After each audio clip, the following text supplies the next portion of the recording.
ब्रह्म की प्राप्ति स्थिति परिवर्तन मात्र है, इसके अतिरिक्त और कुछ भी नहीं है। सत्य बात यही है, अंतिम बात भी यही है। जीवन भर का जो प्रयास होता है वो इसी के लिए ही होता है। ये प्रयास किसी का जल्द सफल हो जाता है, किसी का बरसों लग जाते हैं। फर्क यही होता है। परिवर्तन के तरीके भी दो ही हैं, तीसरा है नहीं। ये दो रूप में परिवर्तन कौन से हैं? भक्ति है। भक्ति के माध्यम से ही परिवर्तन होता है। ये दो रूप में की जाती है, एक सगुण में और एक निर्गुण में। सगुण भक्ति निष्काम भाव से सत्कर्मों के द्वारा ब्रह्म की प्राप्ति होती है, या यूं कहूं हृदय परिवर्तन हो जाता है, अंतर स्थिति परिवर्तित हो जाती है। दूसरा निर्गुण मार्ग है। निर्गुण मार्ग में किसी तस्वीर या मूर्ति की पूजा नहीं होती है, इसमें रूहानी पूजा होती है। सगुण मार्ग बड़ा है, अधिक भ्रमों से भरा हुआ है, अधिक ज्ञानों से भरा हुआ है। ये मार्ग खुली आंख का मार्ग है, संसार युक्त है, संसार के सहयोग से है, संसार को निहारते हुए है। वहीं दूसरा मार्ग आंख बंद करके संसार को न निहारते हुए अंदर के ब्रह्मांडी सत्ता को देखना, मौन व्रत होकर के अंदर की खोज में निकल जाना, ये निर्गुण मार्ग है। जो मौन होकर के अंदर से निर्गुण मार्ग पर चलता है, ये मार्ग छोटा है, सरल है, इसमें भ्रम भी कम है। इस मार्ग में जीवन की स्पष्टता बहुत जल्द समझ में आ जाती है। लेकिन मार्ग हमेशा अपनी सुविधा के अनुसार ही चुनना चाहिए, तो वो मार्ग फिर आपके लिए आसान हो जाता है। जीवनचर्या के साथ ही उसे जोड़ना भी चाहिए, तो फिर भक्ति बहुत आसान हो जाती है।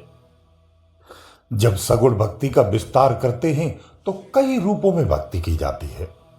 ऐसे ही निर्गुण में जब विस्तार करते हैं तो इसे भी कई रूपों में भक्ति की जाती है। दरअसल में ये भक्तियां धारणाओं पर आधारित हो जाती हैं। अब मुख्य बात कहते हैं,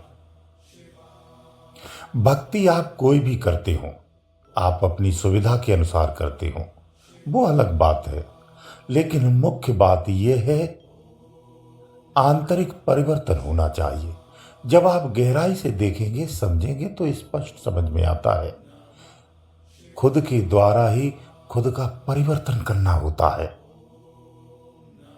जो हम थे वो न होकर के एक नया निर्माण किया है, उसी को हम अपने आप को मानते हैं, स्वीकार करते हैं। सरल सी बात है, बस इसी भ्रम को तोड़ना है। अंदर में, अंदर ही अंदर अपने खुद के प्रयास से ही इसे बदलना होता है। ये जैसे जैसे परिवर्तित होने लगता है, हमें अपने आप का आभास होने लगता है। यही ज्ञान है और यही करना होता है। वो चाहे आप किसी भी भक्ति से, किसी भी युक्ति से करते हो। वैसे विद्वानों ने इसकी युक्तियां बता बता करके इस भक्ति को बहुत बड़ा बना दिया है, कठिन बना दिया है।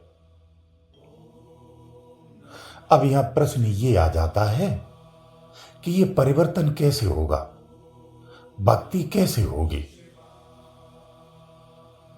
इसके लिए सबसे पहले आपको खुद को संतुलित करना होगा, बाहरी रूप से। बाहरी रूप से अगर देखा जाए तो हमारे नित्य दिनचर्या में हम कुछ भी सोचते हैं, कुछ भी विचारते हैं, कुछ भी करते हैं, कुछ भी अनाप शनाप अनसंट कुछ भी करने लगते हैं, हमारा ही हमारे ऊपर संतुलन नहीं है, कंट्रोल नहीं होता है। कोई नई दिशा, नई बस, नया स्थान कुछ भी देखते हैं, फिर भ्रमित होते, आकर्षित होते हैं और फिर नई सोच में फिर से लग जाते हैं इस तरह से हम विचारों में, असंतुलित विचारों में हर समय परेशान रहते हैं। हमारे तनाव का भी कारण यही मुख्य होता है, हमारी परेशानी का भी कारण यही मुख्य होता है। हमें पहले खुद को संतुलित करना है। जब आप संतुलित करेंगे तो आप स्थिरता में आएंगे, धीरे धीरे ठहराव में आएंगे। जब तक ठहराव नहीं होता है जीवन में, तब तक शांति नहीं हो सकती है, तब तक आप संयमित नहीं हो सकते हैं। इसके लिए आपको एक मजबूत धारणा रखनी चाहिए कि इस संसार के अतिरिक्त भी कुछ है। ये धारणा मजबूत बनाइए। जब ये धारणा जितनी उभरती जाएगी, आप अपने आप संतुलित होते चले जाएंगे। जब तक ठहराव नहीं आएगा, तब तक आपकी भक्ति कोई भी परिणाम नहीं देगी, कोई भी रिजल्ट नहीं देने वाली है। वो भक्ति आपकी चाहे सगुण की हो या निर्गुण की हो, दोनों में संयम आवश्यक है, ठहराव आवश्यक है। सत्कर्म करते हुए अगर ये भावना रखते हो कि मैं सत्कर्म कर रहा हूं, मैं किसी का भला कर रहा हूं, तो वो सत्कर्म आपके लिए कल्याणकारी नहीं हो सकता है। आपके मन को आनंद दे सकता है, तसल्ली दे सकता है, सुकून दे सकता है, परंतु वो कल्याणकारी नहीं हो सकता है। जिस दिन भी आपने ये भ्रम मिटाने में सफलता हासिल कर ली कि मैं जीव नहीं हूं, जो मैं सोच रहा हूं, जो मैं भजन कर रहा हूं, मैं वो नहीं हूं, जिस संसार को मैं अपना मानता हूं या मानने वाला हूं, वो मैं नहीं हूं, जीव स्थिति को जिस दिन भी आप इस भ्रम को तोड़ लेंगे, इस स्थिति को बदलने में कामयाब हो जाएंगे, उस दिन आप ब्रह्म स्वरूप हो जाएंगे। सबसे पहले हृदय को बदलते हैं। जब हृदय बदलता है तो आपका मन बदल जाता है। इसके उपरांत ही फिर आंतरिक परिवर्तन तेजी से होने लगता है।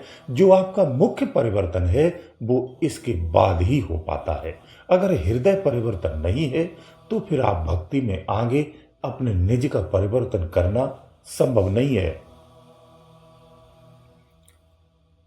खुद को सत्य में डुबो देना ही ब्रह्म की प्राप्ति है, खुद की प्राप्ति है, आत्मबोध है, आत्मज्ञान है, आत्मा की प्राप्ति है, मुक्ति है। जो शब्द आप प्रयोग करना चाहे उस शब्द का प्रयोग कर सकते हैं। बस खुद को ही बदलना है। परमात्मा को ढूंढने के लिए कहीं जाना ही नहीं होता है। ये हम विधियों के द्वारा सीखते हैं कि परमात्मा वहां है, यहां है, वहां है। परमात्मा सम्मुख है, साक्षात है। हमें खुद को बदलना है। जब हम खुद को बदलते हैं और अपने निज रूप में आते हैं तो ब्रह्म स्वरूप हो जाते हैं। यही मुक्ति है। अपने आप को अब आप कैसे बदल सकते हैं, ये आप अपनी सुविधा के अनुसार सोचिए। किसी विधियों में मत फंसिए। जब हम बड़े बड़े पन्नों को, ज्ञानों को और बड़े बड़े मंत्रों में उलझ जाते हैं तो भक्ति फिर हमारी बहुत बड़ी हो जाती है, मार्ग हमारा बहुत बड़ा हो जाता है। सरल ये है, खुद को बदलना है।